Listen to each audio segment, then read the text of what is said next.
The Devouring Fog, 1586, Arrival in the New World. Thomas stepped off the splintered ship into a world steeped in silence. The village, a crude cluster of huts bordered by dense ancient woods, seemed promising, but ominous. The settlers greeted him with hollow smiles, their faces gaunt from the harsh journey and the strange unease that hung over the land.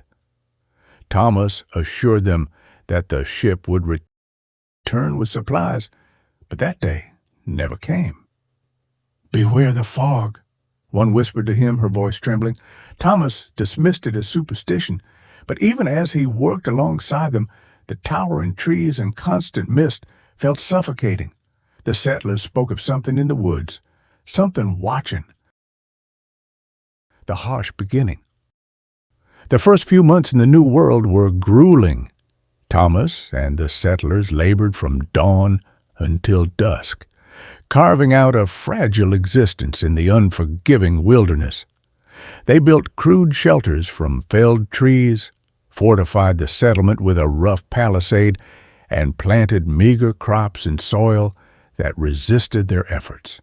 The work was back-breaking, but Thomas's resolve was unshakable. He swung his axe with a force that belied his years, determined to create a sanctuary where he could leave behind the pain of his past. The others shared his desperation, their own tragedies driving them to endure the endless toil. Yet the land itself seemed to fight against them. Storms ripped through the forest without warning, toppling newly raised walls and flooding the fields.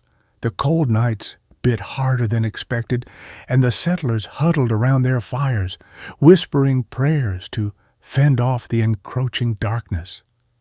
Even the forest seemed to resent their presence. Shadows stretched unnaturally long at dusk, and strange noises echoed through the trees. Some claimed they saw figures moving between the trunks, pale and silent, vanishing as quickly as they appeared. Thomas dismissed such talk as fear-driven fantasy. "It's the wilderness," he told them firmly, "nothing more." But deep down, unease gnawed at him. The air grew heavier with each passing day, the oppressive silence broken only by the faint rustle of leaves that never seemed to come from the wind. Despite their efforts, losses came swiftly. Illness spread through the camp, claiming lives with brutal efficiency. Tools broke, food spoiled, and morale crumbled. But the settlers pushed on, driven by sheer necessity. They finished the palisade, built a watchtower, and fortified their homes as best they could. By the time the first snowfall came, the village was a semblance of what they had envisioned. But as they gathered around their fires on cold, moonlit nights, the forest seemed closer than ever, its shadows deeper, its silence louder. Then, one evening, the frost-sharpened air carried something new, a whispering sound, faint but insistent, coming from the forest. The settlers fell silent, their eyes turning to the dark wall of trees. Thomas felt it too, a presence at the edge of their world, patient and waiting. He dismissed it as the wind, but that night he couldn't sleep.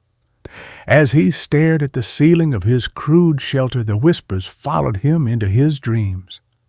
The fog did not come immediately. It waited, biding its time, and when it finally arrived, it would bring with it an end that none of them could have imagined. The fog approaches. One fateful night, as the village huddled around their fires, a dense fog began to roll in from the woods. At first, it was a quiet presence, winding between trees like a predator stalking its prey. Then came the whispers, low and guttural, brushing against their minds like cold fingers. Thomas stood at the edge of the palisade, the torch in his hand flickering as the fog swallowed the forest beyond. "Stay inside," he warned, though he barely believed his own words. But the fog did not wait. It crept into the village, moving with deliberate malice. The fires sputtered and died, snuffed out as though by unseen hands. The whispers grew louder, overlapping into a cacophony of disembodied voices. The first scream came from a settler near the livestock pen. Thomas turned to see the fog coil around the man's body like a living thing. His skin blackened, his flesh disintegrating into ash as he crumbled to the ground. Panic erupted. The settlers scattered, their cries for mercy swallowed by the fog's hissing roar. Thomas could only watch as one by one they fell, turned to ash before his eyes. The fog's promise. Thomas fled into the woods, the fog chasing at his heels. It surrounded him, its icy tendrils gripping his arms and legs, forcing him to his knees. The whispers focused, coalescing into a single commanding voice. "Thomas," it purred, "you will not escape, but I can spare you." He gasped for air, his body trembling as the voice filled his mind. "What? What do you want?" "Your devotion, your obedience. In exchange, I grant you life, strength, eternity." The fog's grip tightened, and for a moment he felt himself slipping into the abyss.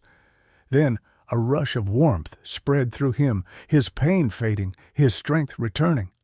He rose to his feet, his hands steady despite the terror consuming him.